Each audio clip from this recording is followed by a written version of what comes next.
Dice Age is made possible thanks to the support of our patrons. We'd especially like to thank our living legend, Silgwyn. Thank you very much, and enjoy the show. The Empire of Maca has existed for nearly 1,000 years. Founded and ruled by Avon the Main, the immortal Empress, it quickly expanded its borders thanks to the overwhelming power of its mages and the shrewd politics of its nobles. Now it has fully conquered the centre of the continent of Elmera, and although war has ended, peace still eludes its populace. As the Empire nears its first millennia, the signs of turmoil have become more frequent and apparent. Monsters are becoming more bold, nobles plot schemes of usurpation, and whispers of rebellion hang heavy in the slums. This gave rise to the adventurer. These strong individuals of all races and classes lend their might to the citizens of Maca to drive back monstrous incursions. There are even adventurers who perform deeds so noble that the people can see beyond their race to the hero that lies within. There are those who criticise these adventurers and claim they're nothing more than pawns used to advance the political machinations of nobles. Despite the immortal Empress herself making fewer and fewer appearances, there are those whose faith in the Empire remains unshaken. But the wise know that it only takes a few sparks to ignite the flames of change. Allow me to introduce you to these sparks. Welcome to Elmera. Hello and welcome to Dice Age, an actual play D&D show. My name is Jack, and I'm the Dungeon Master. With me, as always, are our wonderful heroes. Would you all go around and please introduce yourselves? Hey, I'm AJ, and I play Edgar Wood, the half-elf blood hunter. I'm Alice Rose, and I play T, the elven sorceress. Hey, I'm Dakota, and I play SRA, the human rogue. Hey, I'm Zach, and we're playing Tauros, your tiefling paladin. Hello, I'm Trey, and I'm playing Oberon Perseus Maximus Germanius Cornelius Alexander, your drow fighter. Wonderful. And, gang, I know that AJ's usually the one in charge of our recaps, but you know what? I thought it'd be fun if we, switched it up, and, let Zach take control of the wheel. We celebrated dead friends. And this is where I gotta start making it up. So I think Edgar and Essa had one hell of a talk. It was like, it's year 1000, the elves are stinky butt faces, and war's bad, but war never changes. And then Taurus had a little conversation with his friend Malika, and it was actually very sweet and healing. And then Oberon talked to his little sister and was like, forget your magic again. She's like, I hate you, older brother. And she ran away or something. Or no, she sat on her bed all sad. It was pretty sad. And Esso went to Planin and was, man, I was really drawing a blank on what the rebellion was called. And I kept thinking the redemption. And that's not what it was called. I sat there. I had to stop at this point of my notes because I had to remember what the rebellion was called. And he was talking to Planin. And he was like, how are they? And I don't really remember what he said, but I'm pretty sure he was like, I haven't heard a whole lot. He was like, well, we can check it out. And he was like, nah, I'd rather have you guys here. And he was like, that's cool. And I feel like there was more in that conversation, but we'll come back to that.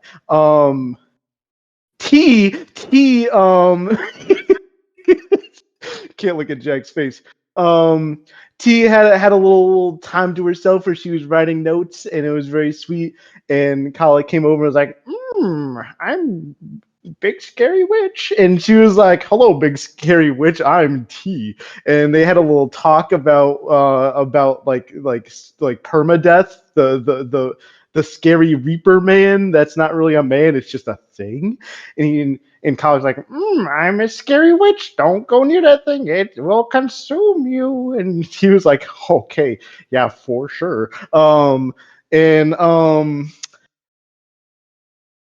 then we went to Planin, and Planin was like, man, guys, I'm sad as shit. All my friends are fucking dead. And we're like, what if we got you some new friends, Planin? Let's have a ballot for voting. And he was like, that would be great. Give me be some friends. So we got we got we got the silly frog guy named Smitty Warrior something Jensen. He was really cool, and he's the only one I can remember. And that's pretty unfortunate. It was the best name. Something quick. I have it written down in my song. And the other one that got nominated is your fiance. Squeam Pickings. Oh yeah, and Malika. She's cool too, I guess. But Squeam Pickings is who I remember. Oh yeah, T. Oh yeah, T. Oh yeah, that bitch. God, I'm almost done. So we Also, Shira. So we had a little meeting about a bunch of things about who we should recruit. And I'm not gonna lie, I'm drawing a blank on everyone but the cool Goliaths, because that's the guys I want on my team. I want the big cool dudes. And they were gonna go talk to someone in the south who tried to. Were we going to go get for them? That was like they're like the cool war guys that fought once and then they got their The shit beat Armenti or something. Empire, I think. Yeah, they were cool. Nantua, Republic the of other one Nantua. for you. Yeah, and then the Goliaths, but they're not actually called Goliaths because that's kind of like a fucked up thing that elves call them. But they're cool as shit. They're the big dudes. And we all voted on who we should go see. Who was, we didn't. The all Planin's like friends did. It was like this big moment, and I don't really remember. So someone else is gonna have to jump in. Popcorn, Alice. You don't really remember what? The end. The end? Yeah, how'd the game end? Popcorn to you. What? We decided who to ally with, and that was kind of it, right? Oh shit! All right, cool. Oberon There you go, Jack. is gonna go to Thay To the to talk Thay. to the Ghoul and the Athenians. Yep. Esta, I think, is considering Go- going to the Free Cities. Going to Tolishut is the main? Polishstadt. The big one? Tolishstadt, and talk with the prince there, who has gained a lot of power and seemingly is on the, if not on the verge, is heavily rumored to be going to be unifying the free cities. Mm-hmm. The lizard folk that Edgar smooches, that's the official, what they're calling their relationship. Kanasha is going to be going down south to talk to the Republic of Nantua about getting them on our side. And Edgar is going to start trying to spread some word of the truth about Maka and Femora in the capital, in this empire. Yes, and there is also going to be a person going to speak with the Amenti hegemony, but they don't really have an angle to work with. It's more of just we're trying to see what we can get. The Amenti hegemony are the ones who tried to launch a rebellion against, or try to launch a war against the Empire, but couldn't. But they failed. They had a failed invasion against the They had Empire. it failed. And I think that's everything. You're welcome, Jack. Can I have all of Edgar's AC now? So there was a little ominous cutaway thing at the end of the previous episode. And there were sneaky guys where they're like, weird. We're gonna do evil things. And one person was like, yeah, I got the mission. And they're like, go, my evil friend. And the other guy's like, yeah, okay, I know what I have to do. Right. He's like, go. And that was the whole thing. All You right. sound like Master Shake from Aqua Teen Hunger Force. So I can say with confidence that this is the most chaotic, unhelpful, and just mixed up assortment of ideas and half remembrances about the previous episode, which makes it on par with AJ. So good job, Zach. Okay. What gave it away? Was the Smitty Wormenhire Jenkins? Was that it? All I know is that this is going to be a fucking nightmare for me to have to edit through. So thank you so much for adding more work for me. Leave all of this in. You do not edit any of this recap out. It needs to stay We all need in. the pauses to stay in. Yes, we need the long pauses. Nothing better for a podcast than dead air. So Wonderful. Thank you all so much. Let's return to the world of Elmera. We're all hacks. We're all bad at our job, and that's the reason why we'll never be truly successful. Thank you so much. Let's get into it. That's Let's not the fucking reason, go. but let's roll with it. We return to Elmera. You all have gone off on your various diplomatic missions. For everyone who is going, I will need everyone who is participating in a diplomatic mission. I will need a persuasion check with advantage because you are receiving help from the assistants sent along with you as on your mission as envoys. Did I get given a specific place to go? I do not believe so. I think you. If Edgar could, he would ask T for assistance on his specifically. Be like, hey, I'm bad at this, and you know elves, and that's who the main target of mine is gonna be. Sure. All right. Okay. So Persuasion. just to make sure, we've got. It sounds like we got T and Edgar working on domestic relations. We've got Oberon heading to the Ithash and Gula. We've got Essa going to Tolestadt, and we've got Kin going to the Republic of Nantua. I think so. Okay. Yep. Sounds good. All right. Let's see those persuasion rolls. Who wants to go first? We're going to start with the domestic because Okay. I had to make a Great. call. Said persuasion. Yes. With Dice advantage. don't fail me now. Advantage. Dice don't fail me now. 23. Hey. All right. Beautiful. 23. It was a DC 60 to get everyone in the Empire to just go along with changing their entire religious belief. So close. But with a 23, as with all religions, no religion is a monolith. And with your spread of this message, you do find that there are people who are receptive, and this is making your own works more well received, but also starting to create some turmoil. There's as time is going on, you'll all be hearing reports from spies and people located throughout the Empire that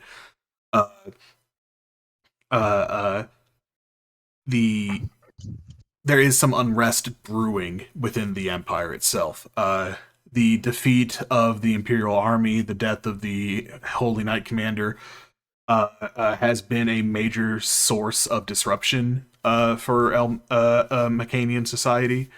And along with these, your own presence as a formidable military force, as well as providing a new option for how to structure society, that's a message that is starting to reach people. Not enough that people in Avon are going to start taking up arms and trying to rebel independently, but enough that you're laying the bedrock for a transition into the Allied Peoples of Elmera.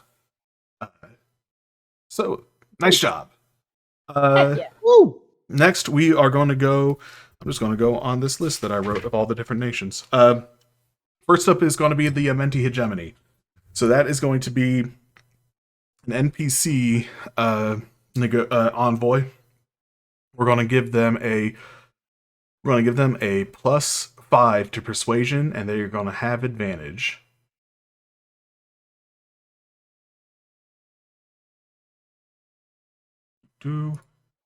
That's 23 from them as well. Hey. Fuck yeah. All right. Nice. With the 23, they will report back to the council after they've had their rounds of negotiations that the Amenti Hegemony is happy to recognize the Allied Peoples of Elmera as a legitimate sovereign nation. regardless of anything else. However, they are only willing to promise military aid in exchange for. Originally, they were requesting. They were originally requesting a fourth of the existing land of the empire to be ceded to their hegemony, but that was able to get negotiated down to an eighth because of that 23 on persuasion. Hell yeah. Nice. So that is something for the council to decide whether or not they will be willing to accept those terms. Next up, we are going to go with the Goliaths. Oberon, let's see it. All right. Oh, this is gonna suck when I roll so bad.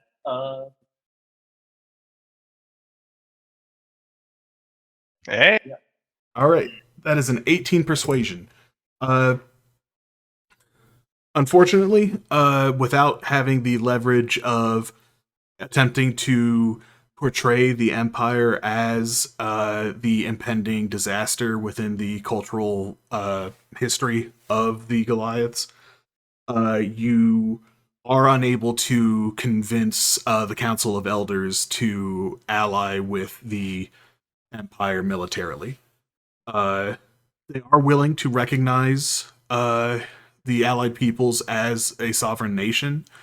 However, they are people that weren't having trade negotiations with the Empire originally. They seem pretty content to just let this be a conflict that exists at their border as opposed to something that they want to be involved with. I will say that during your time there, you are able to reconnect with the people that you met and spent time with during your accidental exile to the tundra, and get to spend some time with them, explain to them the situation, and they do let you know that if they weren't worried about having their entire clan wiped out, they would have been happy to pledge allyship with you. But basically, the elder, she's basically said, like, her basic thing is, unless we could get the entire council to agree to this, I can't risk just my clan coming in to assist. Very fair. Okay. Next up, we have Polestad. All right. Essa, let's see it. Persuasion. Yes. 21. 21. Okay. Oh.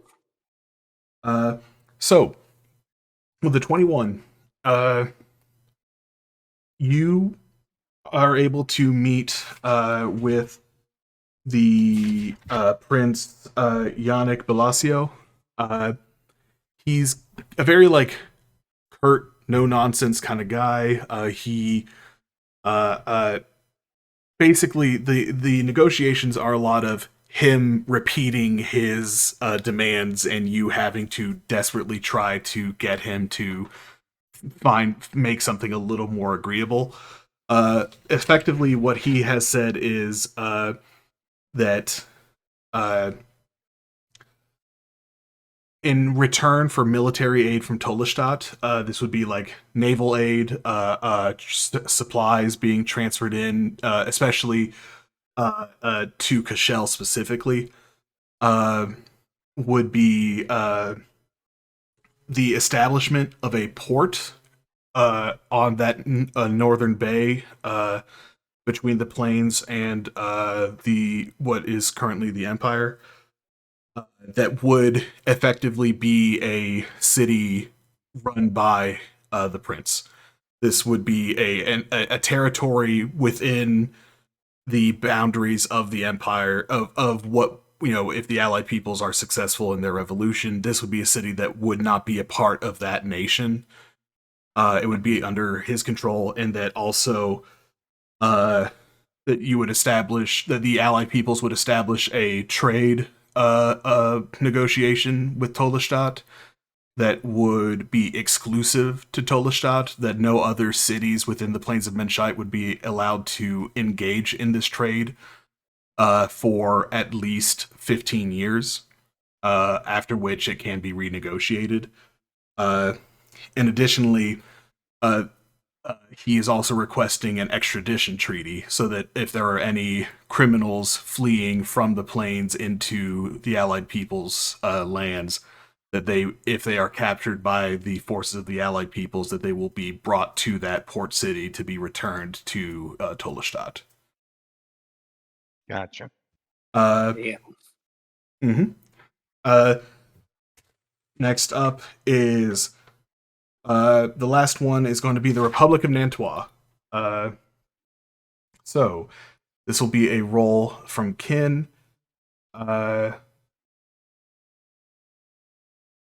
Okay, with advantage. That's a 22 from Kin.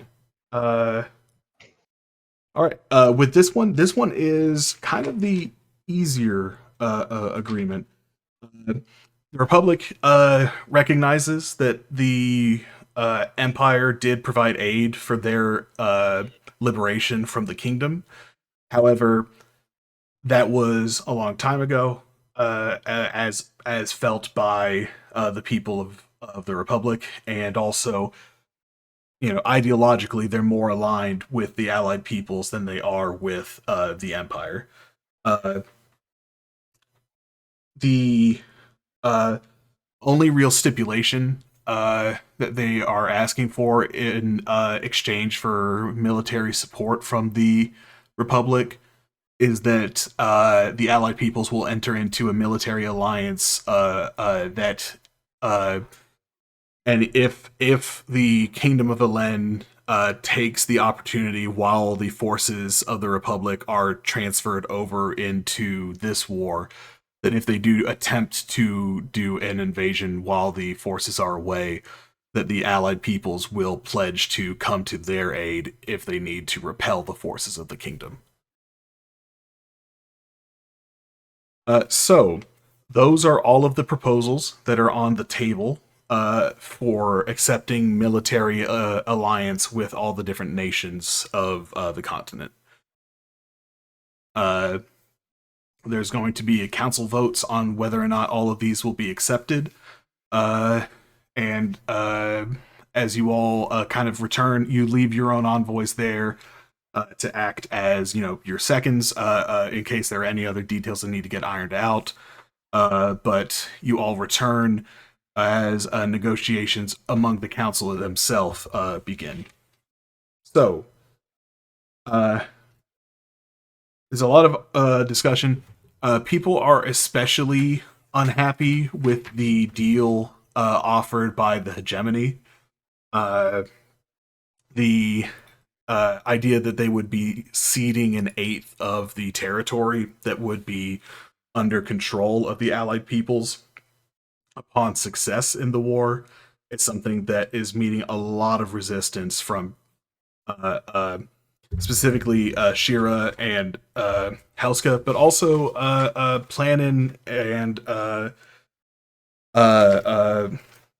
good lord, where is it? And Swim aren't happy with it. There's this kind of sense that if we feel that we don't need the aid of the Amenti, it would be best to avoid promising that much of a secession to them. We could imagine that would be a lot of the Flodane jungle, right? What they would want. Because yes, most likely considering that's contiguous with the current border. That means we pretty much lose Narin after that. Yeah, I was like, could you, just for the player's sake, could you show us, how much, they're actually asking for, on the map? How much would go to them if we agreed with them? If that's possible. Sure. So let me see if I can find this thing real quick. Really, I think if you break it into fourths, the Flodane jungle is a fourth of the Empire, so it would be half. Yeah, it would basically be from the lake south the Fledaean Okay. jungle. Okay. All right. And then that like the river that is the effective border of the Fledaean jungle would be like as far eastward as the territory would be cut. But it'd be from the northern border boundary of the lake down to the coast of the bay. So even would Ongar also be included in that? Ongar would also be included in that. Okay, Ooh. that's a lot more. That's asking a Yeah. lot. Yeah, 'cause Yep. I was I thinking. mean, well, if to be you're only fair, gonna take- it's not saying that like that's the specific area that they. Yeah, but it's the thing. Like, also, it's like, well, if they were only if Narn was the only city being caught up in that, I wouldn't mind it as much. With Ongar also being caught up, it makes it a bit more difficult to justify that.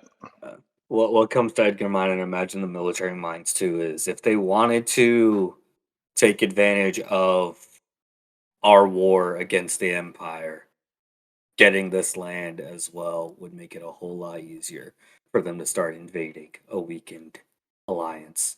That is the fears of Shira and Helska, is that if we're giving them that much land, that's giving them a really strong foothold into the empire, into what would become the Allied Peoples nation.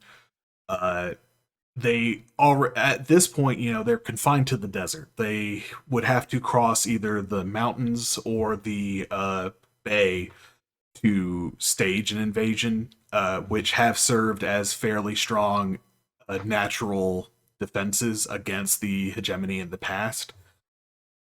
If they do get to claim such a large chunk of the jungle as their own land, that gives them a much stronger base to begin an invasion from.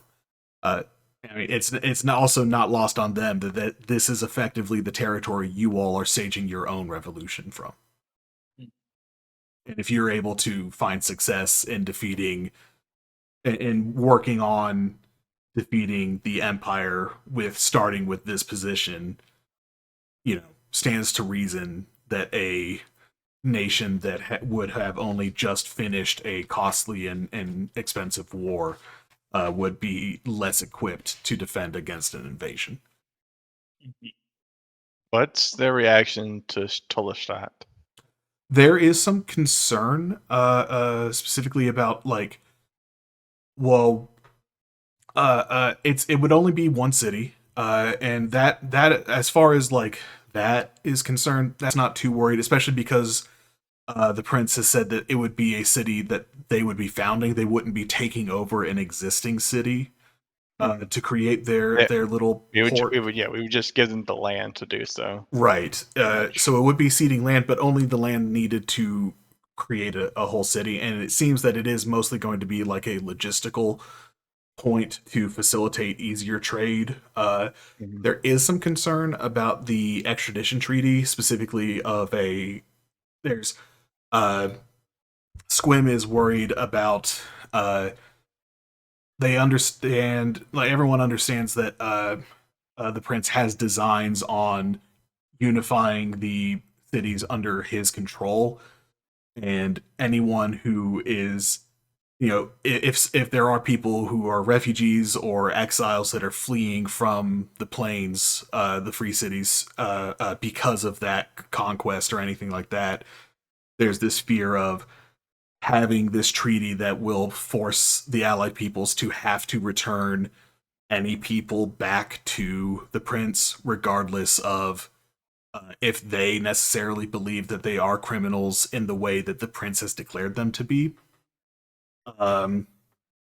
But it's also a thing of what your sort of vibe from him that you picked up during the negotiations is he's not a cruel man, but he is a pragmatic man. Yes. He's not someone who would revel in hurting people because he enjoys it or because he has the power to do so. It's something that, if someone tries to lead a rebellion against him, he probably wouldn't be too upset with executing them.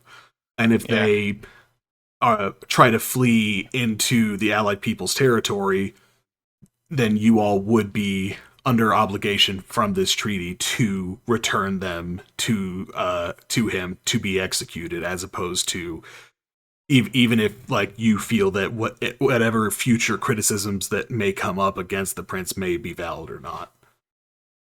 Do I get the sense that he would force us to return people who are just trying to move into the Allied People's territory, like people moving from the free cities to us? Not criminals, but just people leaving the free city, like what Essa did.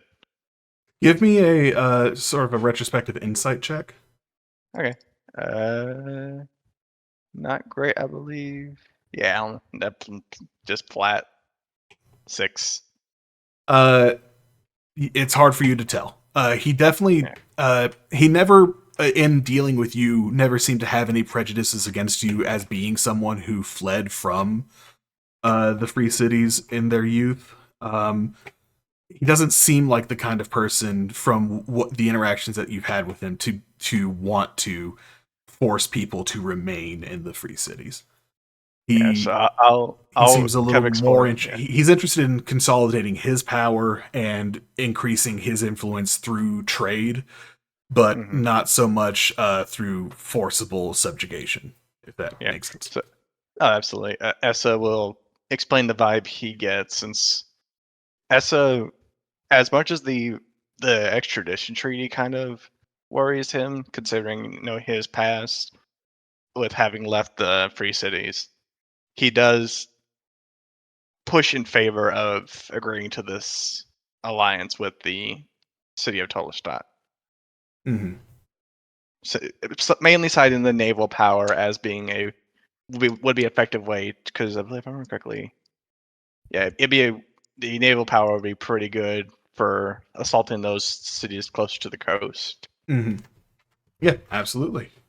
And you were able to secure, as part of the negotiations, that one of the cities that would receive immediate aid would be Cashel, which is still, as time has been going on during these negotiations, still weathering the siege of the lieutenant, who is now the acting Holy Knight commander after the death of the previous one. And then there is so that was that. Unfortunately, you all were not able to secure a military alliance or the offer of one with the Ghoul and Ithay. And then let's leave the Republic. The Republic, like I was saying, there's very little disagreement on the terms provided by the Republic. Everyone's pretty much like, yeah, it's only fair that if they're entering into this agreement that they would provide military aid to us, that we would provide military aid to them in the event that they, if that the kingdom tries to capitalize on the potential weakness that would be presented by the Republic after sending troops across the Bogaic Mountains. With those being discussed, believe now is time for the council to make their votes. The first is going to be on the Republic of Nantua. T, are you voting in favor or against? I'm going to take that thumbs up as an in favor. In favor. Right. God fucking damn. I keep muting so that I'm not an asshole, and then I forget to unmute. Also, I don't know if it's anyone else. Is her camera moving like 2 frames a second for anyone else? It is for me, yeah. Okay. Just a little bit. Okay. Next is the vote on the hegemony. How is T going to be voting on allying with the hegemony? The hegemony was the people who wanted... They want an eighth of the territory. They want an eighth of the territory. Downvote. Downvote? Okay. With that, the votes are against on forming an alliance with the Amenti hegemony. There's just too much concern over potentially ceding an eighth of your territory to them, especially with their bellicose past. And then The last vote will be on whether or not to form an alliance with the city of Tolestadt. How will T vote on that? Yeah, that's a tricky one. T will vote against it. You will vote against it. Okay. Yeah. In this case, T and Squim have voted against it. Helska and uh, uh, Shira have voted in favor. That brings us down to Malika and Planin.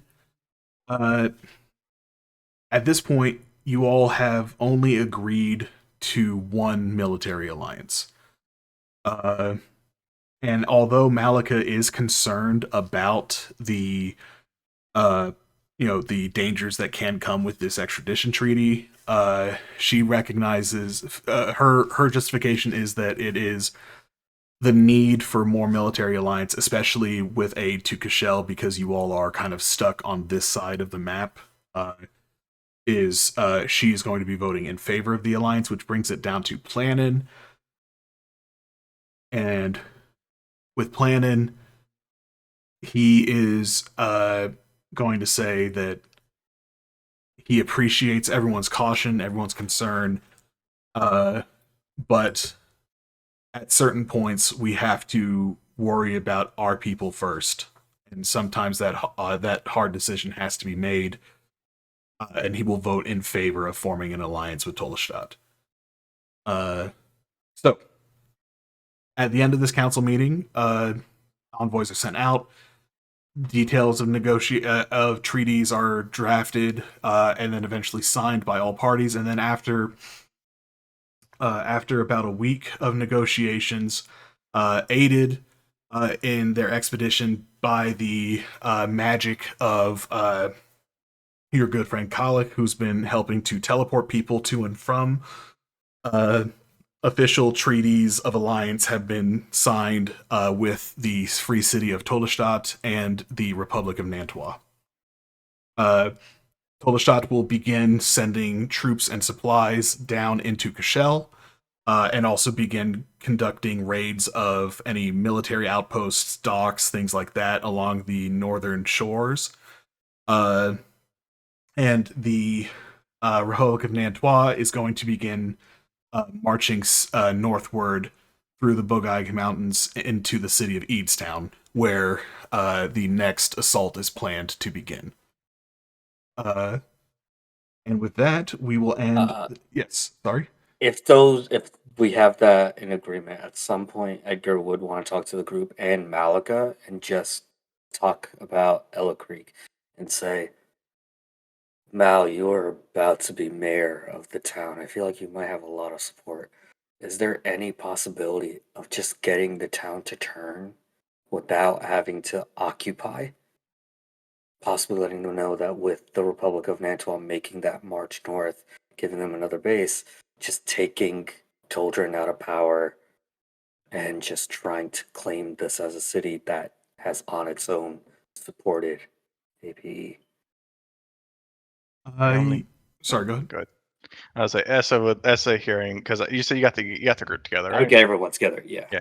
As Essa kind of speaks up and goes, my only concern would be that Claudius, Toldrin struck some kind of deal with the Claudiuses to take out Malika or to kidnap her. Would not surprise me if he still has a few of Claudius's guards on tap. Yeah. Which we saw the most basic Claudius guard is a skilled combatant at the very least. But we also have to take into account that the whole reason that trap was set was to draw an ally of the alliance out.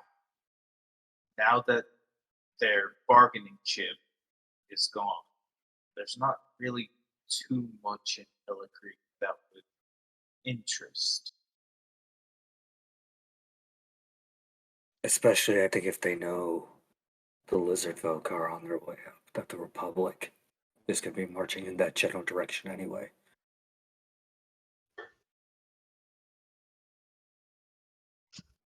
Yeah, Malika looks to you all and says, the people of Ella Creek are not necessarily ready to begin open rebellion against the Empire, but maybe with what's happened with our recent successes, and especially with, like you said, securing that alliance with the Republic, they may be easier to convince to simply reject Holdren and serve as a potential base. Though I worry that if they were to do so the uh, while the other half of the Imperial Army is still based in Eadstown, that the army would send some fraction of it to go and put down any rebellion within the village. That it could serve as a place for us to rest, plan, and prepare for an assault on Avon. But as far as right now, I would just be too worried about with the proximity. The Empire's army is closer to them than we are to them right now. Mhm. Sure.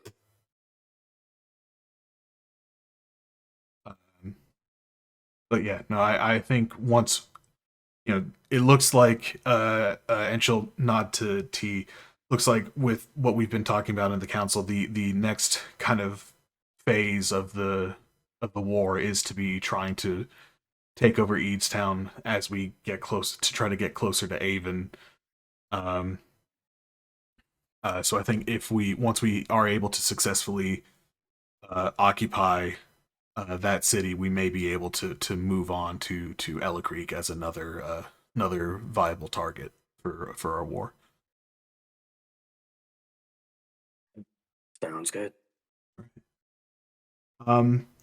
During all of these negotiations, there's going to be a moment one day where Hildra is going to come to you, Edgar, and she's going to ask you to come with her to meet with Planin alone. Yeah, definitely. All right. Would everyone mind leaving the voice chat? Oh, Oh baby. shit! So I think the rest of us should move to the secret channel Move to while we secret. discuss how we're gonna Oh, yeah. die. Yeah. Oh yeah. All All right. God, I wish Edgar had any kind of insight, any kind of lack of trust. Well, Good AJ, luck. I'm excited. Listen, Uh-oh. excited to see Trey Rebecca's already character. has a good idea as to what's Mhm. going to be discussed here, and if that's what it is, Jack, fuck you for picking on the least wisdom person at this party. Mm-hmm. I'm excited to see Rebecca character. Get out. AJ. All right, Alright, bye. Jeez. Love y'all. Bye. Fuck you. So, after leading you into the palace to find Planin's room that he's currently residing in, Hildra nods and kind of closes the door and just stands guard outside. Planin looks to you, smiles, and says, "Forgive me for asking you to meet with me in secret. I simply felt that this was something that would be best discussed just by the two of us. Of course, I understand that you have a deep connection to your friends, and I would never want you to feel obligated to prevent or to hold secrets from them. So after we discuss what I'd like to discuss, if you decide that it is best for you to speak with them about this, I can't stop you. I will not force you to leave our alliance. I will not ask you to end any interaction with us. There's something important that I wish to discuss with you. Yeah, of course. I have been researching and searching for the relic that you all found and like he just kind of like shakes his head, and you in this moment can really see just how old it is. The lines on his face, the way that he holds himself, as he like goes and sits, he just says, "For as long as I can remember at this point. And are you familiar with its properties, its capabilities, what it can do? Yeah, we've looked into it a bit. I think we have a pretty good idea of the insanity that that thing can cause when it's full. Right.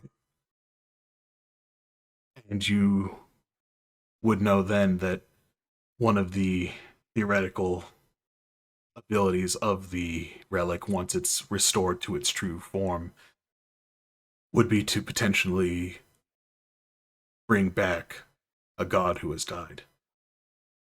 Yeah, that was brought up. Edgar, the relic is in the possession of your team because you are our strongest force. There is no one else that I would want to have it at this moment, and I understand if your group does believe that it is best for an item of that power to simply be destroyed. And I would not fault you for believing that. It is something that I have considered quite a lot myself. And in the event that we are able to successfully march on the city of Avon, and that you are able to defeat the Immortal Empress and claim the other half of the relic and restore it, I would not fault you for deciding in that moment to destroy it. It is an obscenely powerful object, one that should never have found its way to the mortal realm. It is because of it that we now face the crisis that we do, that we have this war in the beginning. If it were not for it, the Immortal Empress would never have been able to create this unjust and horrific system. So, if you do decide to destroy it as soon as you have it, as I said, I could never fault you for making that decision. However, if you can, if I can try to attempt to convince you of another option, I would like to do so. If you could, after the relic is restored, after the Empress is defeated, after I'm able to enter into the city, I would be more than willing to give my life to use this relic to restore the goddess Maka to life. And he sees the surprise on your face, and he kind of like chuckles. Oh, I see that you felt that I would have attempted to revive Famora. Is that right? Yeah, because honestly, I was thinking about Maka too, and I just thought that was stupid. No. No, I think that the more foolish option would be to revive Famora. As much as it pains me to admit, as one of her clerics, she has already been defeated by Morrigan once. And that's partly because of the lies that Morrigan was able to weave against her and to recruit the Sylvanus Pantheon against her with. But if the goddess Maka herself is to be brought back, and she can tell the truth to her brethren, that, and this is not a guarantee, Morgan has already killed her daughter once before.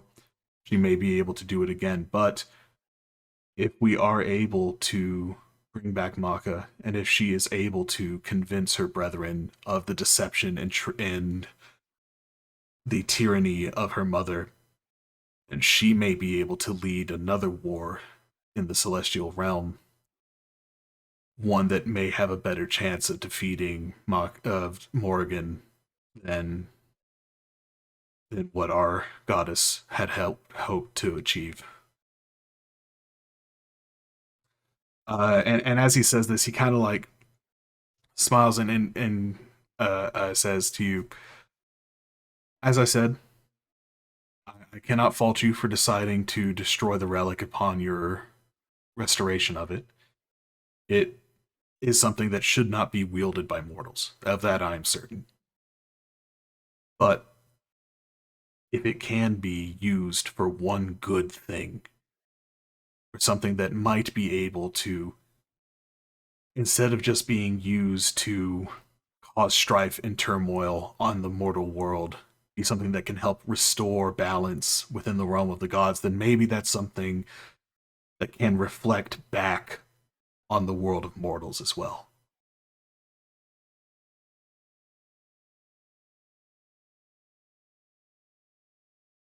Really great, and I think it could be great, but I've lost a lot, and I think you have too. And my worry is if we bring either of them back, and I thought about this with Vamora too, the hurt that they have gone through, the loss that they have gone through, and to jump straight into war with Vermaka, their mother, would that change them? We not risk something else possibly terrible coming from it? I understand the hesitation. There is often fear that the unknown and the potential of the chaos and destruction that can come from it may be more deadly or more malevolent than whatever current existing malevolence is. I would only ask that you consider it, and that you wonder, what is there to stop another immortal empress from receiving another relic? Once we defeat this Morgan's still one, there. Morrigan, yes, she is still there. She will still need to occasionally shed her excess divinity. It will still find its way into the mortal realm. There will always be a chance for another Ava Nemain. But if we're able to bring back someone who can reduce the power and influence of Morrigan, that we may be able to prevent another Ava Nemain from occurring. He'll get up and like kind of put a hand on your shoulder and say, "It is something to consider." I'm gonna do an insight check on Planin. Yeah.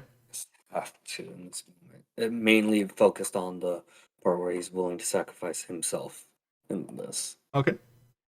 8. I think Edgar is just caught up in emotions. Yeah. I'll say from your 8, it's the sincerity seems entirely genuine, and you definitely get the sense that Planin is convinced that this is the right thing to do, and that he is willing for him. He's not going to order someone else to make this sacrifice. This is a sacrifice he is willing to make, and seems like something he's been willing to make for a long time. I'll think about it. And full transparency, I am going to talk to the others about this. I understand. I appreciate you telling me all this. It's as much their relic as it is mine, so it'll be our decision. I would say, I don't think that this is anyone's relic, Edgar. Yeah. This is an alien object that is born of suffering and creates suffering. I just hope that we can use it to remove suffering. Thank you very much. Me too. Yeah, and he'll let you head on out. And I will let everyone know that they can come back in. Ah, fun. So does Edgar speak with the party? Yeah, Edgar immediately after this just goes to the group, be like, "Hey, we gotta talk." Okay. Alright. Everything all right? What's Yeah, going on? Planin just wanted to make a case for what to do with the relic. He knows a lot about it. He's been studying it a while, and he knows that it's able to bring back a dead god. And he made an incredibly strong case for using the relic because he also pointed out that just if we destroy this one relic doesn't mean Morgan can't make another. It doesn't stop with this one. Another will come at some point. And so Planin made the case for using it to bring back Maka. To have Maka rally who she can against her mother and try to take Morgan out in a celestial war. Oh, That is wow. that is Not a what I very expected. No. Do we know over. that Maka would turn on her mother if she came back? Considering her mom's Morgan the one did that killed murder her. her and her lover. Yeah, considering Morgan's the one true. that killed her, I have a feeling she has no love lost towards her mother. Also, correct me if I'm wrong, like, the player knowledge, didn't she, when she killed Mako, she took Maka's, like, No, power? she Or, like, absorbed some of it? no. Yep. I don't Yeah. No. Oh She. yeah, yeah. She, Okay. Oh yeah, yeah. You did? yeah. I She could- absorbed some of it. She absorbed. Well, absorbed part of Maka's divine essence. The rest of it kind of bled into the mortal realm, and that's what created the Made elves. the elves, Elves. yeah. Gotcha. So, So- Morgan took part of Maka's essence, so I have a feeling she's going to be quite angry if she's brought back. Which was a Yes. fear that I brought up to Planet as well of could this change Maka? I have a fear as And well. it's a possibility. But Planet made a very good point that just destroying you here just kind of means we continue the cycle, and there's always the chance for another Ava the Main to come. There's also the chance that, and I don't want to even put this into the world, but say Maka, we do this. We bring Maka back. Maka rallies whatever forces she can. She wages this war. She wins. What's to stop her from simply taking her mother's place? And Oberon, we're just kind of right back where we are. Exact same position than if we just let Morgan continue. It's either Morgan or a chance for no Morgan. Going to assume that Planin offered a volunteer to be the one to bring her back. Himself. That sounds about right.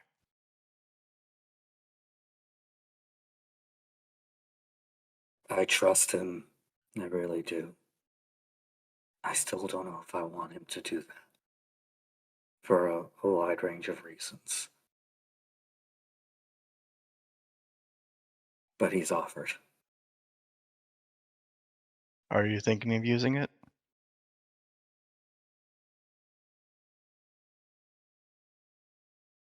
I'm not gonna lie to you guys, yeah.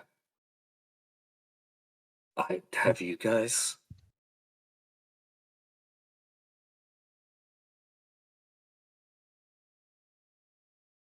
Tauros kind of looks like sheepish at the question, like almost like embarrassed when he's like of like a, I'm too afraid of Morgan's power. I would never want to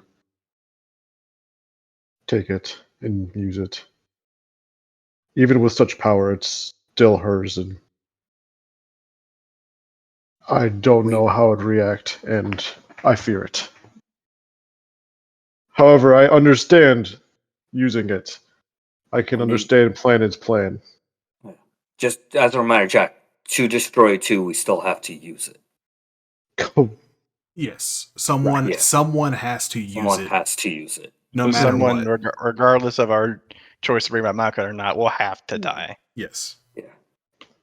I just like Elsa just goes.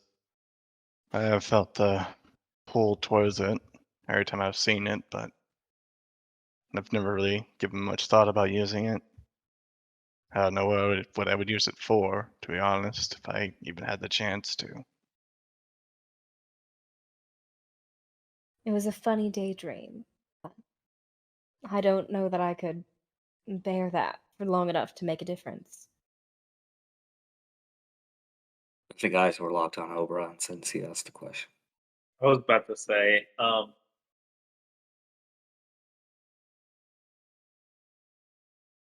Oberon just nods.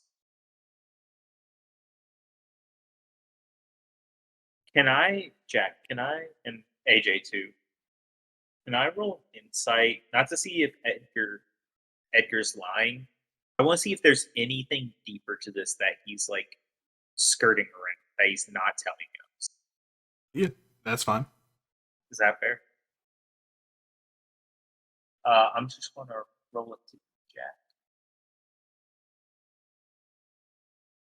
Jack. While that happens, Essa's gonna look towards Edgar and go, one thing not clicking for me fully is why wouldn't Planin use it to bring back Elmera? Does he To plan? be honest, we had very different reasons why, but when I thought about it, I also thought about Maka. Partially, the whole political shit, the war, all that, none of that was my idea. But for Planin, it's the fact that Maka has a much better chance of rallying people, of telling a story that people will believe to get people on their side. Elmera is still a demon to mortals and to the other gods. For me, I don't know how Elmera would feel returning to a world where Maka isn't.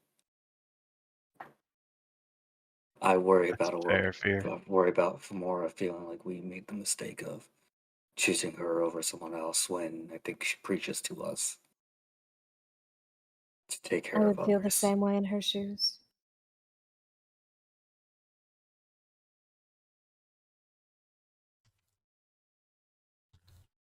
All right.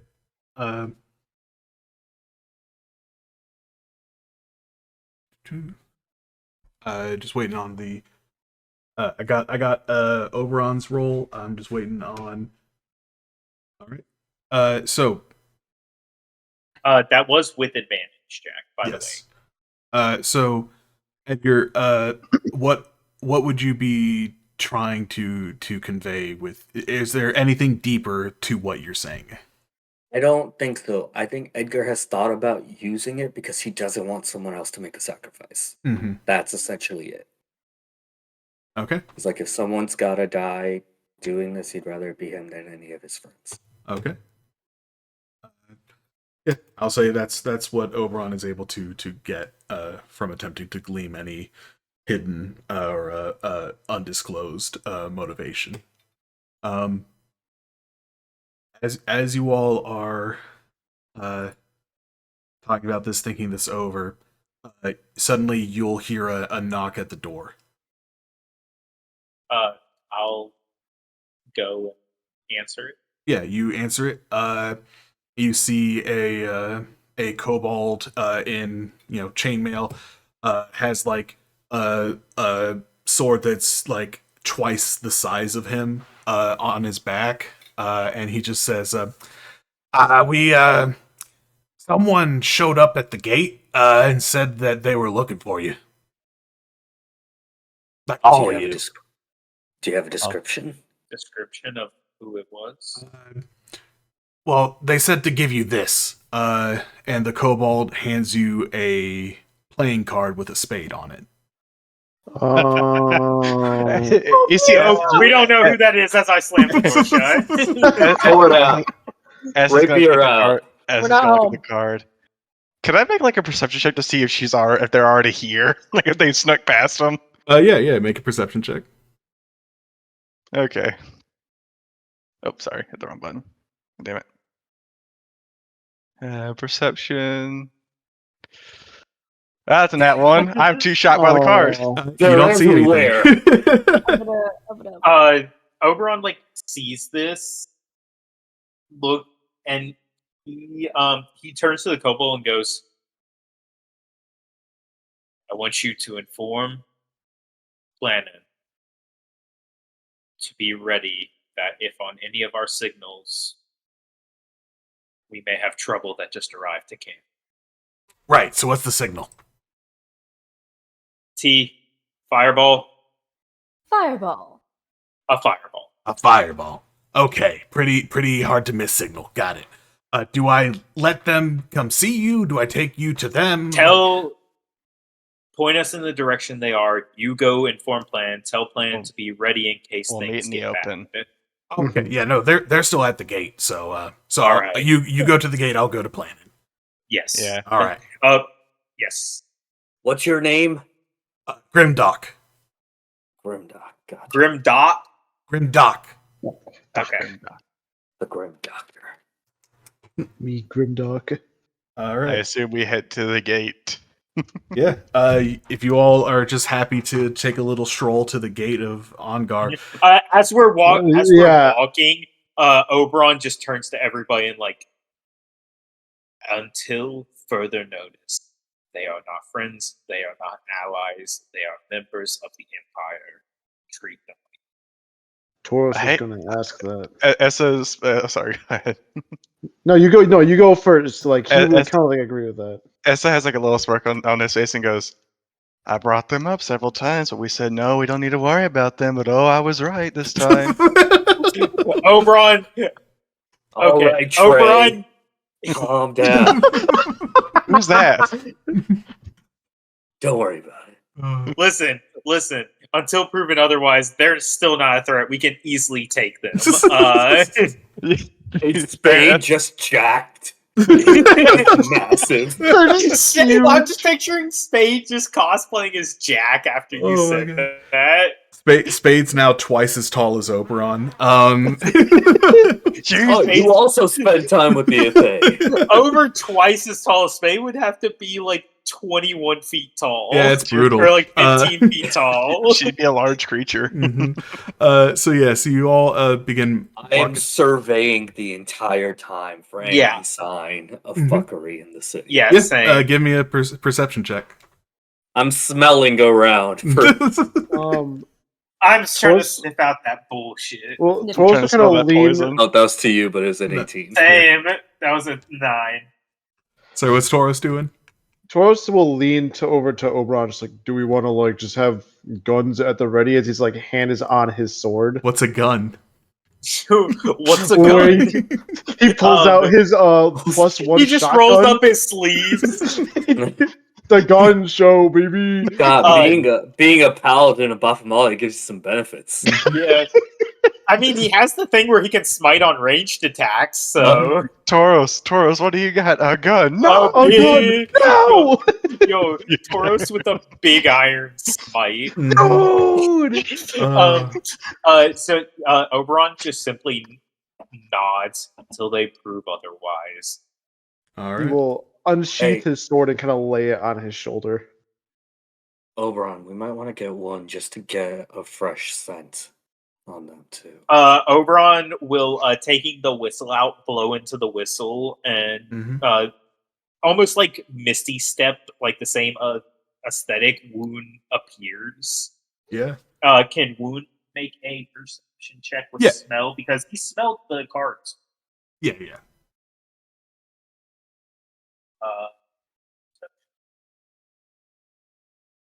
I'm rolling like such dog shit. I haven't rolled above an 11.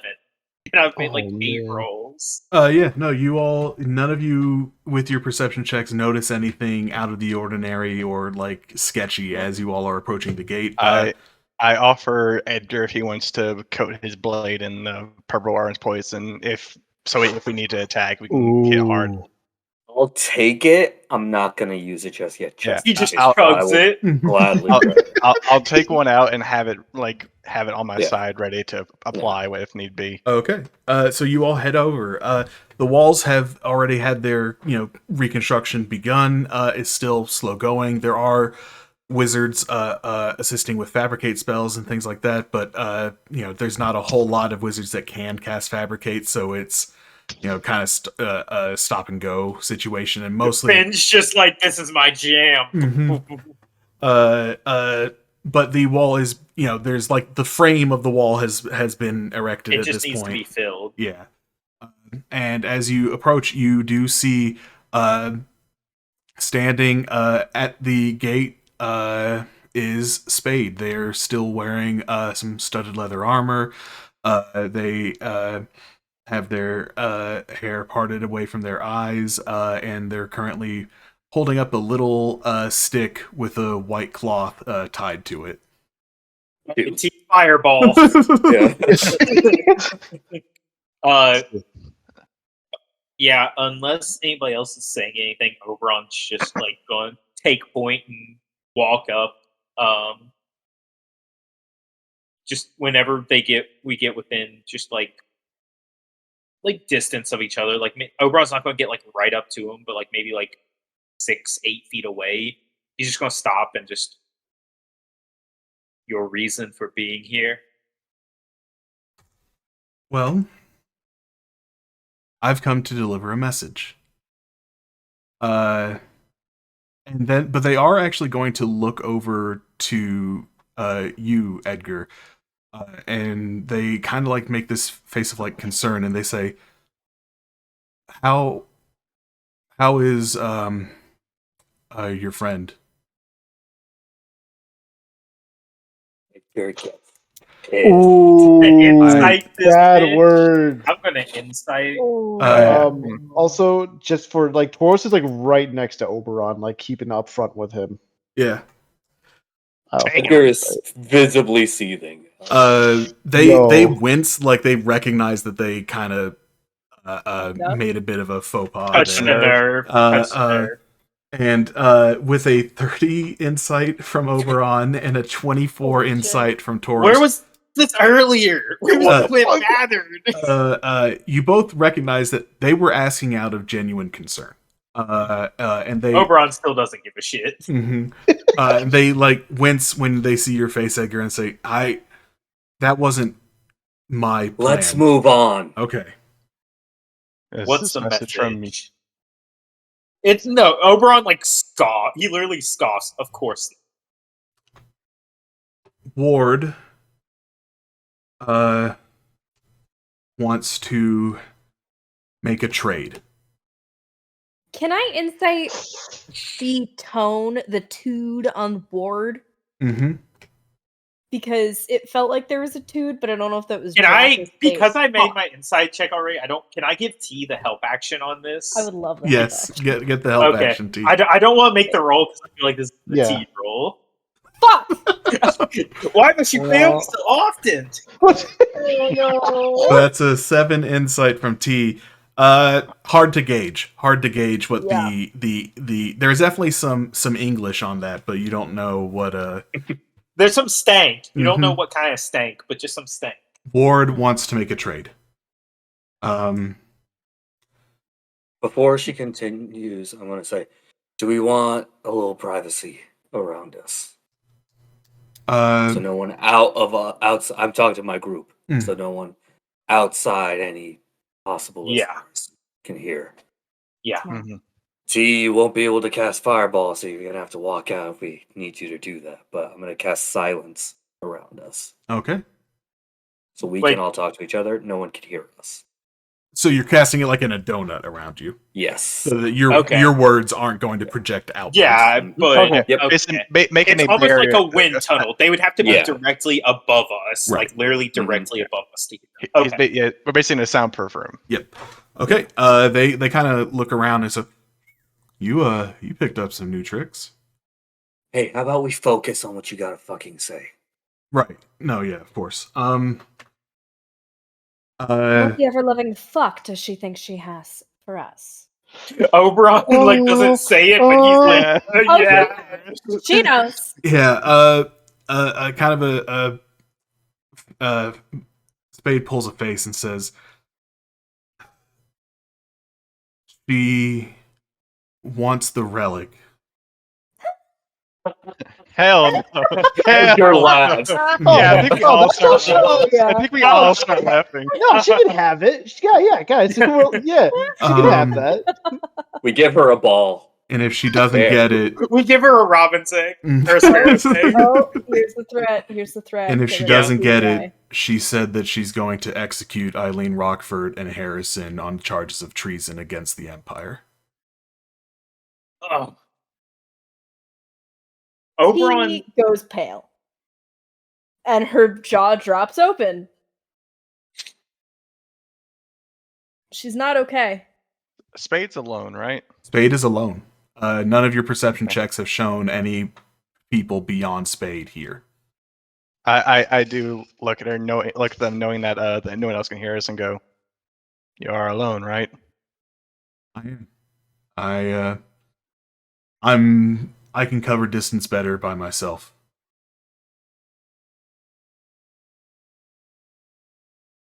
Right now, Ward is currently in Eadstown. She made this. She's making this offer with approval from Claudius. She believes that this will help put her in his good graces, considering that she's kind of fallen back on her own designs for her power grabs within the Empire. Which Claudius? The big one.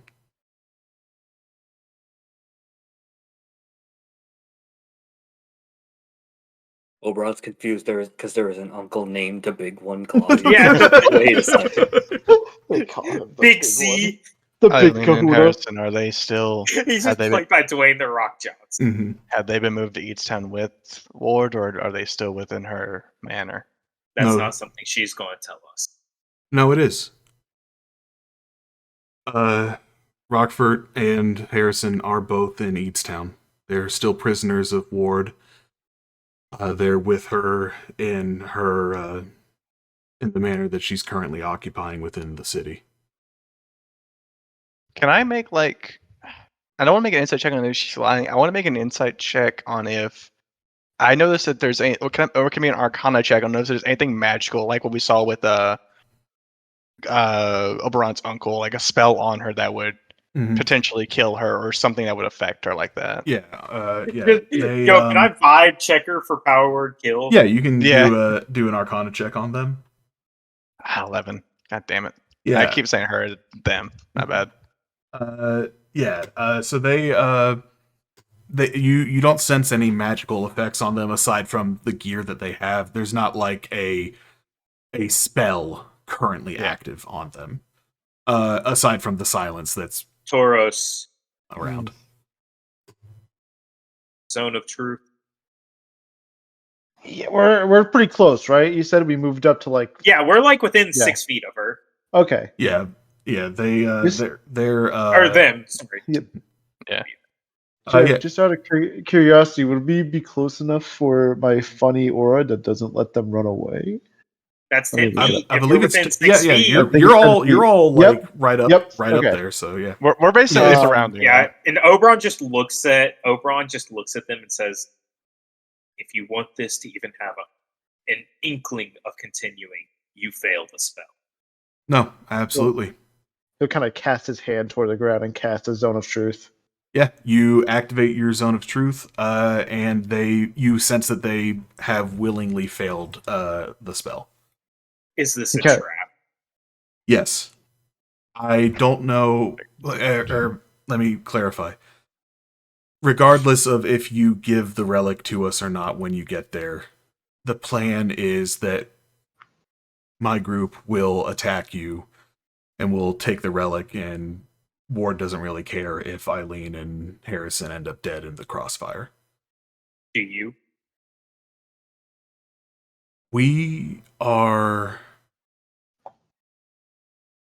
We're tired of working for an evil noble. What's the status of your supposed lord?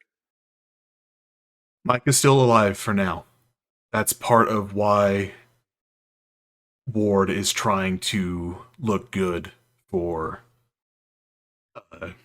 Regulus, Claudius. Your She still wants Micah to be a noble under her control, and she's trying to spin it to Claudius as a sort of, letting a half elf become a noble being a sort of like release on the pressure valve. You all have been doing a pretty good job of disrupting things in the Empire.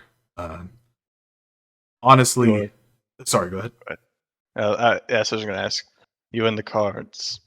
Have you been put under any effects by Ward? Anything to ensure your loyalties to her? There's the threat of being executed for treason. Any magical effects? No. Okay. We're just tired of being tools for evil people. And Would you be willing to help us? that's what I'm here to talk to you all about. As this is happening, I know we've been doing this a lot, but I'll be like, see, just the bullseye, the revealing lantern, just in case. Oh yeah, it's been up this whole time. Yeah. Just for a scrying. Yeah, you'd see that there is a scrying orb, but it is beyond the range of the. It's within the silent spell. They see Yeah. us, but they don't hear what Can't we're hear talking anything. about. Yeah. Yeah, like the orb itself is in the pocket where the silence is active. Yeah.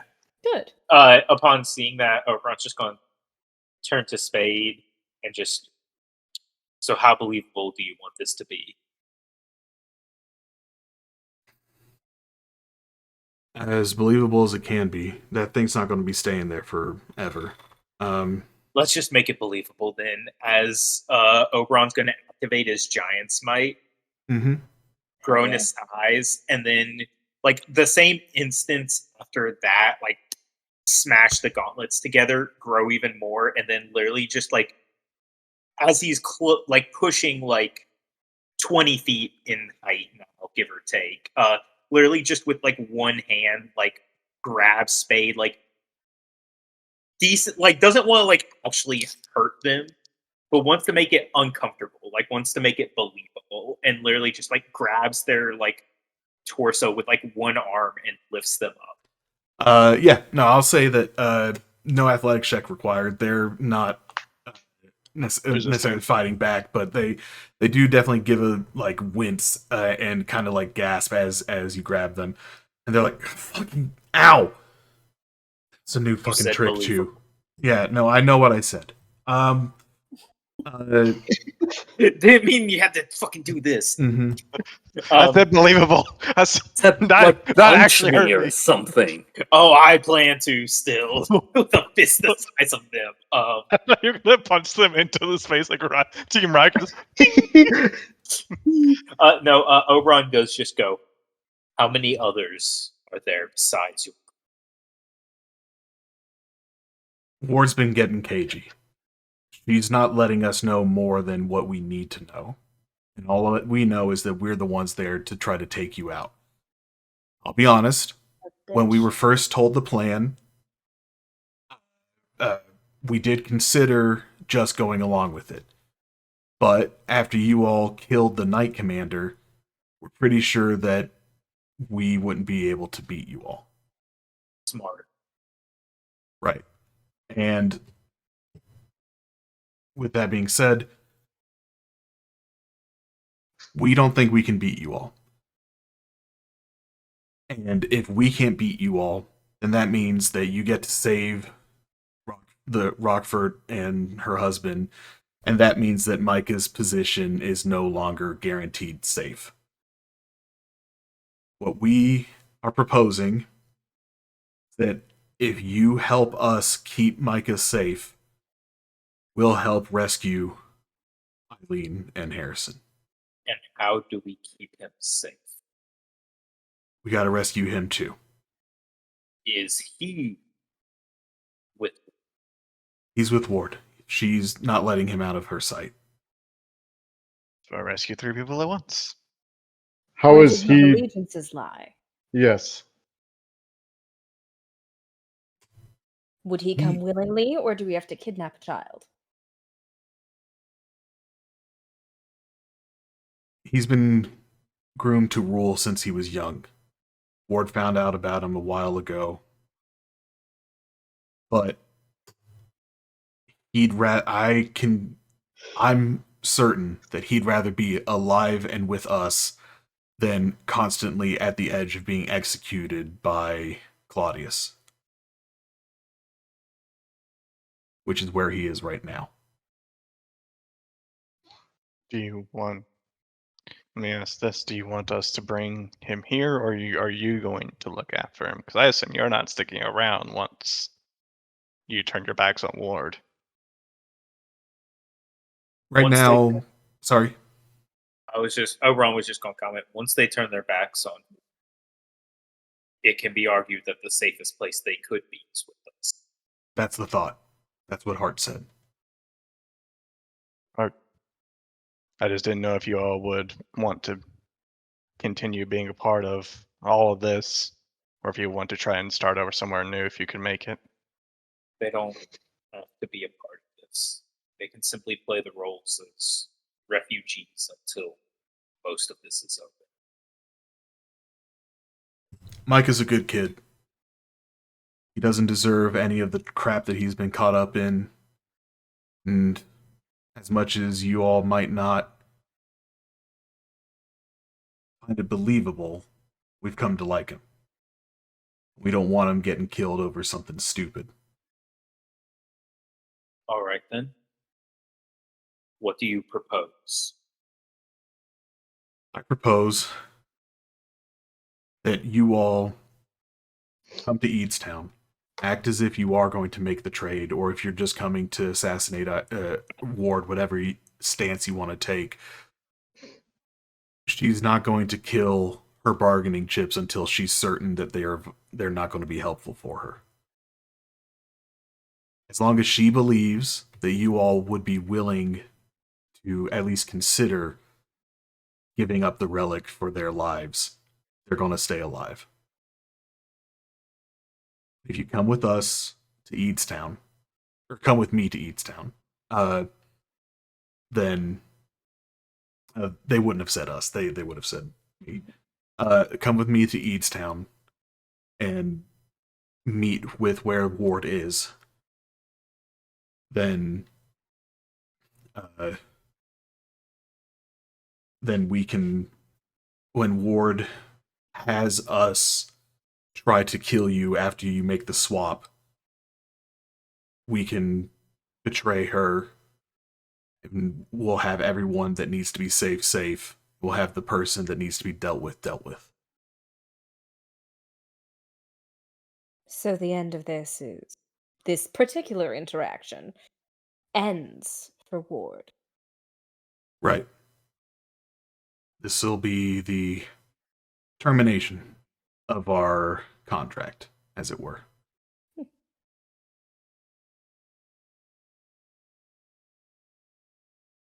I need more level-headed people at the moment to make these decisions because I see no downsides. I do.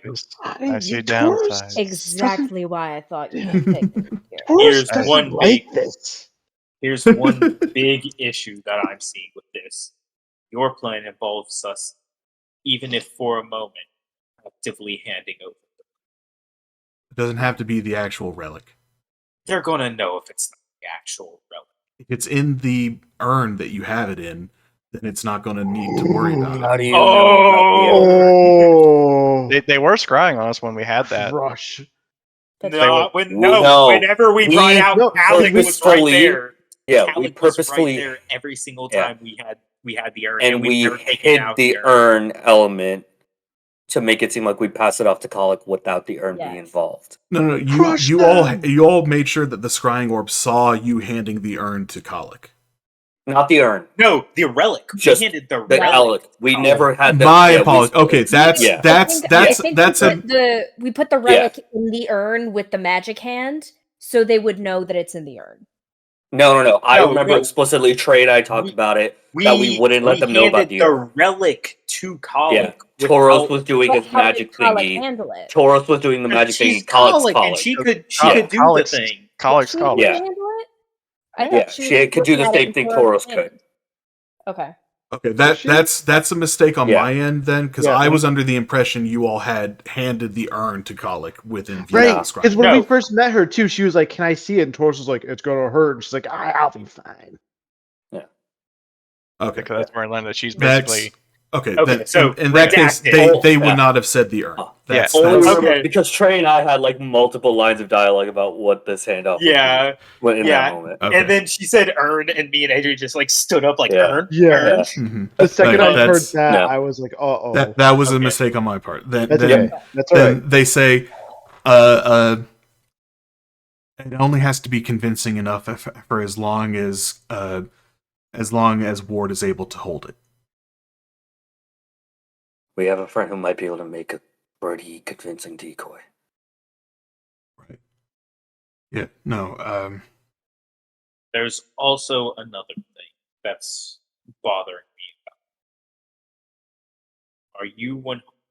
Are you sure? And I know the answer to it, but I want to hear you say it. Are you sure that Ward does not have an inkling that you are planning on double crossing? I can't be certain about that. So we're walking into a trap that you've informed us about that could easily be a trap for both of our. Yeah. So, Or we let my parents die. and Oberon like says this, and his hand around Spade tightens just a little bit. We simply go in there and we deal with Ward ourselves.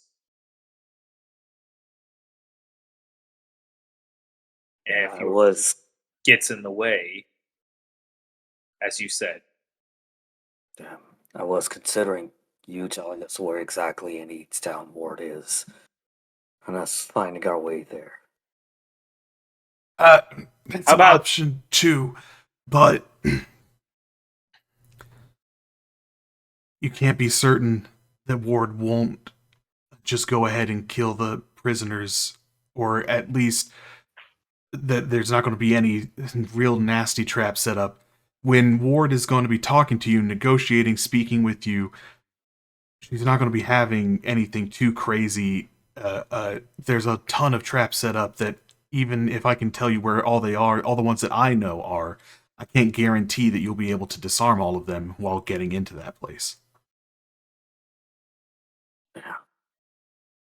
We want our They- best bet to avoid those traps. It would be to go with Spade. He's been working with Claudius a lot lately, and he's been helping set up some protections on that place.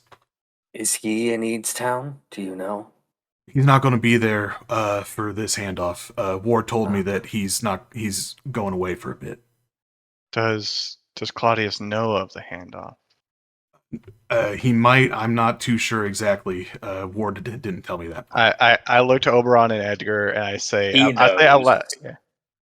I don't Say know. out- I could also see a world where she doesn't let him know if she fucks us up. I could also see It's that. also- I could also I see could him see not Ward. trusting her with it and him knowing. I don't know. I- She I seemed pretty just- convinced he wasn't going to be a factor. I just question if we're handing over and like puts like it doesn't do air quotes, but like makes it very clear in his voice, air quotes, the relic, why Claudius would not be there. Because he doesn't know the relic's being handed over.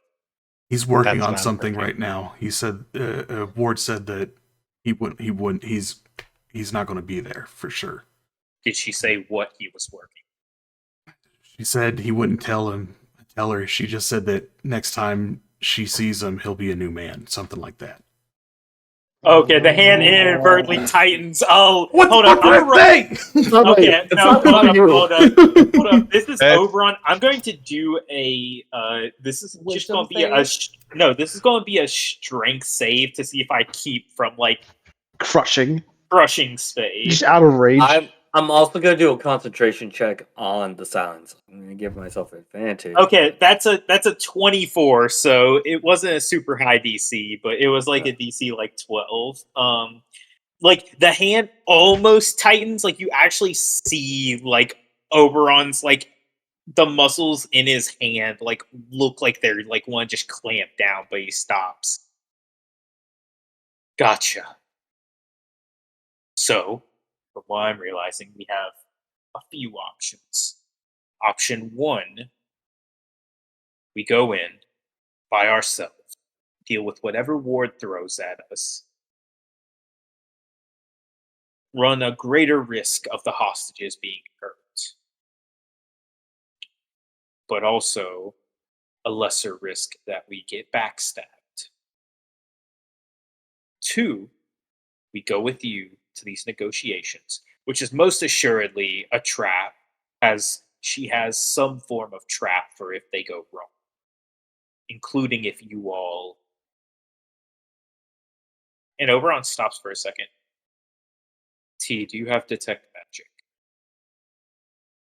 Let's see. If Boros, she doesn't, I do. cast it now. His eyes will light up as he will cast. Zone of Truth will and That's fine. That's fine. Is detect Oh, magic a concentration spell? that's why I don't think it is. Hold on. No, it's not. No, I it's don't. not. I It don't just believe goes it to- is. Yeah. It just goes No, for it's 10 not. minutes. Nope. Yep. Yeah. Yep. It just goes for 10 minutes. Holy shit. Yeah. With No, a just with That's I a think the detect spell magic magic. is. I think Oh. detect magic is concentration. Detect magic's the first level. I know Yeah. I have it here I somewhere. think it Could you- just. Yeah. There it is. I got it. it is Yeah, concentration. concentration. Okay. Yeah. Yeah, but that's fine if Zone of Truth falls. Okay. Oberon's thought process right here is, what if the cards are rigged to transform? You do Holy not shit. see any transmutation magic coming off of Spade at the moment. They're Is safe. there any magic? There's the residual magic of the magic items that Spade is carrying, but other than that, you don't sense any like active spells on them. I do ask them to turn around. Well, aside so from I can see the divination of the scrying on them. Yeah. I do ask them to turn around so I could see that pinpoint prick where it was. Oberon Yeah, I have rotates Oberon. Spade in the hand. Yeah. In his hand. Yeah, just to take a look to see if I see anything similar to what was on Kin. Yes. Give me an Arcana check, or either an Arcana or a spell ability check.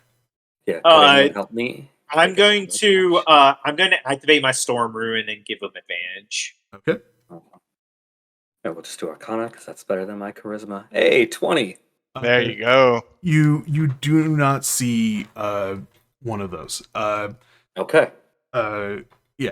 As far as you can tell, with what tools and abilities you have available to you, there is nothing dormant within Spade. So What's your plan after this? Are you meant to report back, and then is there a date that Ward has in mind? My mission was to get the message to you. I'll go back with your response, and I'm expected. I'm giving you all a deadline of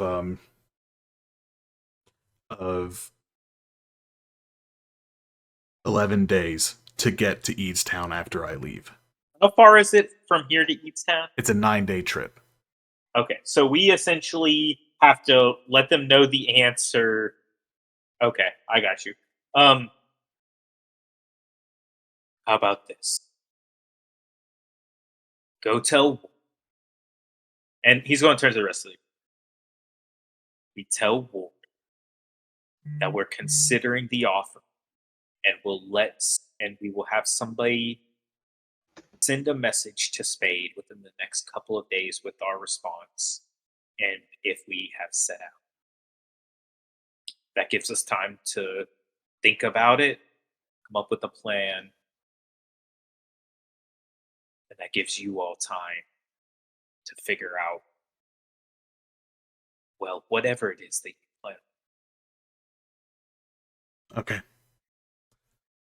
Sounds good to me. He turns to the rest of the group. Are all of the cards always with Ward? There's always at least one of us with Ward. And there's always at least one of us with Micah. Is there any member of the cards who could compromise the mission? They look offended at that. And they say, "That's ridiculous. None of us would betray each other." Insight check. All right. I believe Spade believes it. I don't trust. Yeah. I believe Spade. I don't believes trust it. Diamond. That wizardy Fucking bitch. Diamond. 18 insight from T. Spade fully believes that none of the cards would ever betray the cards. 29. 29 insight from Oberon. You get the same thing. Damn. There is Okay. no doubt with Spade that all of the cards are fully in lockstep with each other. Okay. Anybody else got anything to add? Are they safe for now? They're safe for now. They've been put in chains, but they're not being hurt. Besides that, I can promise you that. Is Ward consistently scrying?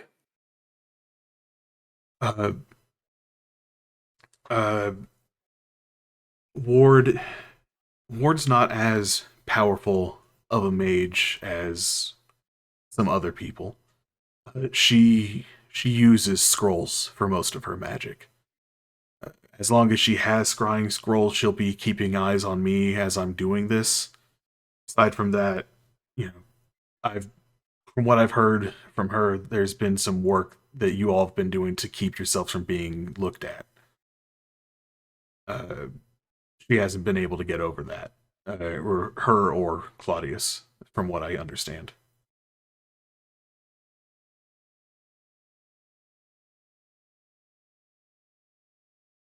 Oberon just turns to like the others. Anything else?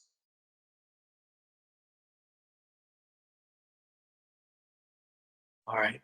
And he like relaxes his grip on them, doesn't quite let them go. Tell Ward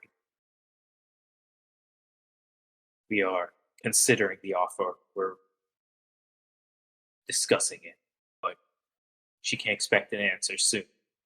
And I'm not really sorry for this. As he just rears back and headbutts Spade right in the face. Yeah, we're gonna make a con save to see if that just knocks Spade out.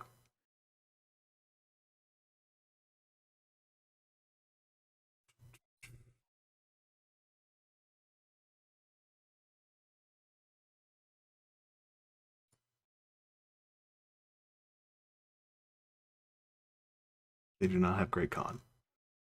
Oh no. Oh yeah. That was a 9 con save. Oh. Oh no! You say I'm not really sorry for this, huh? And they're out. And just literally like holds the body over to Tauros. Wake him back up, please. Yeah. There's a pat on the shoulder as he's gonna drop like 3 lay on hands. One point of lay on hands. Yeah.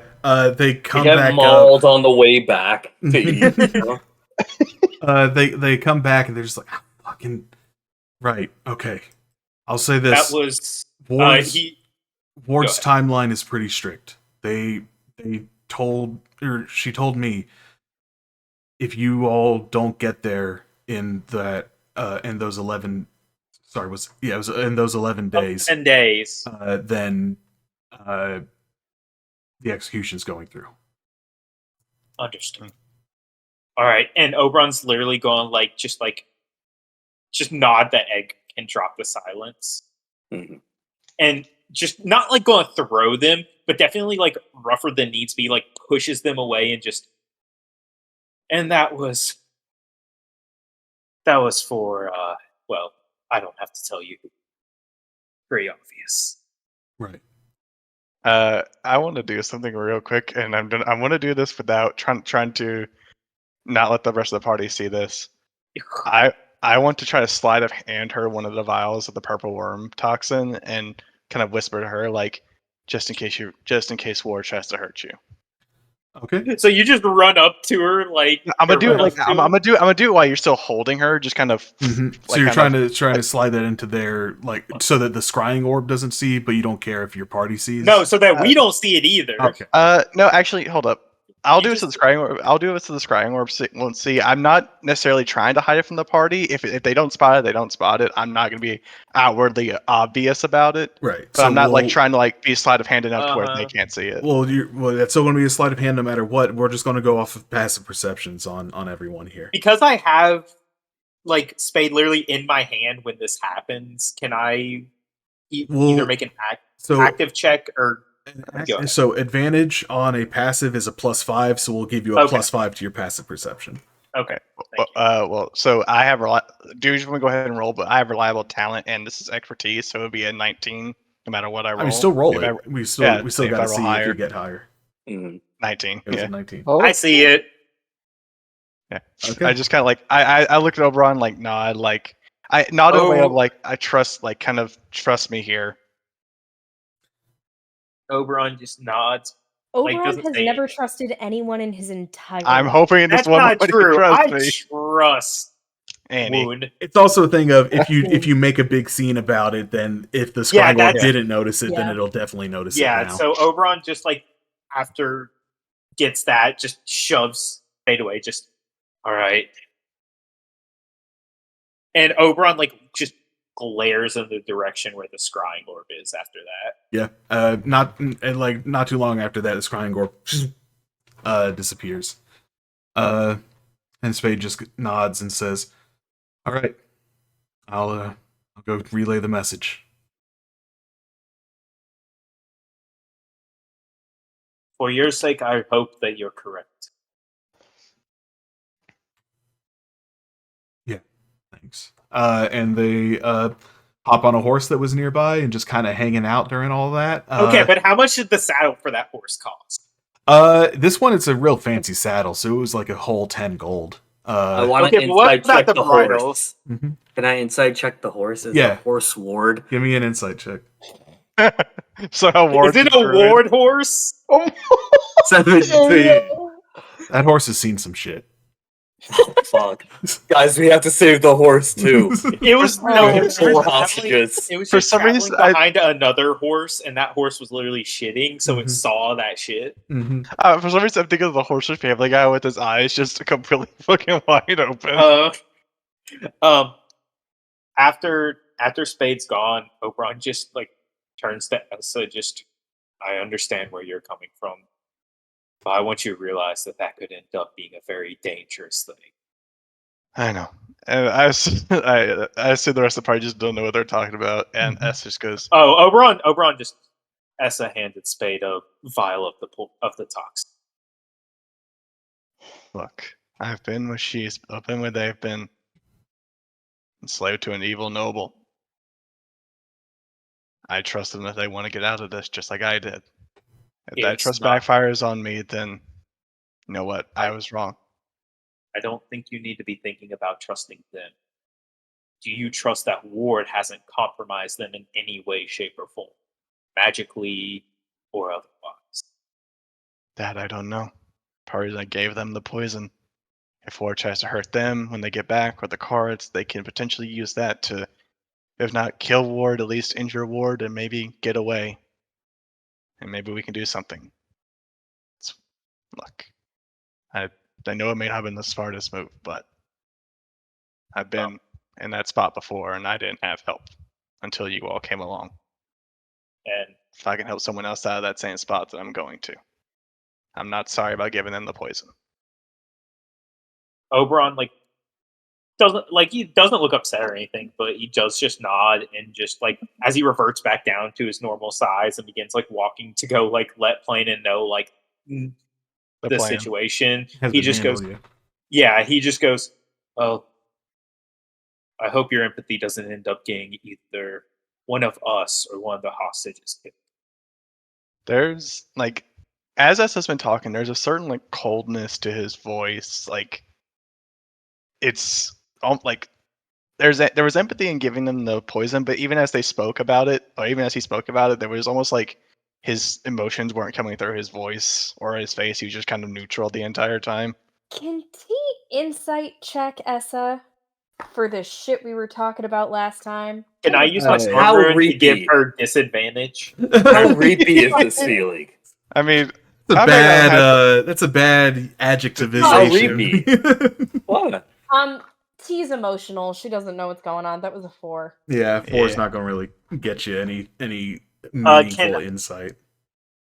Oberon wouldn't have Suspicion any logged. I was gonna say Yeah. Oberon wouldn't have any suspicion. He's already Yeah. he's not mad at Essa, but he is like Disappointed. Yeah. you can't be making those decisions without letting the party know. Yeah, I'll say T. You She's can't sensitive with her parents. you can't be certain one way or the other with that insight Yeah. check.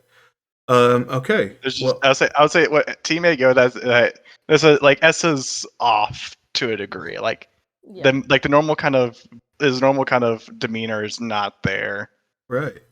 So I as lean you over to Tauros and I say, I think we need to get Essa some rats. Well, think my that- man's I my think man's that's been gonna- sad. Yeah, The rats. rats. as The rats. So The as you rats. all return into the city, go to speak with Planin about the recent revelations that you've all received. We're gonna have that camera is gonna pan over again. God, we should have killed fucking Spade. And as it does, we find ourselves in this room full of strange artifacts, all laid out along the walls, shelves. In the very center of the room, there's this large chamber that's currently several people clothed in dark robes are currently making adjustments to it as Is it very secretive? well, you're about to see the figure of Regulus Claudius standing observing the modifications to the chamber, and as that happens, he's going to he's barking instructions, chastising people for being too slow. And as he does, he looks around and looks back into the corner of the room where a bound and gagged Regulus Claudius the 30th sits motionless, and he just kind of snorts and says, "Well, it's not the vessel I wanted, but to do." Oh no!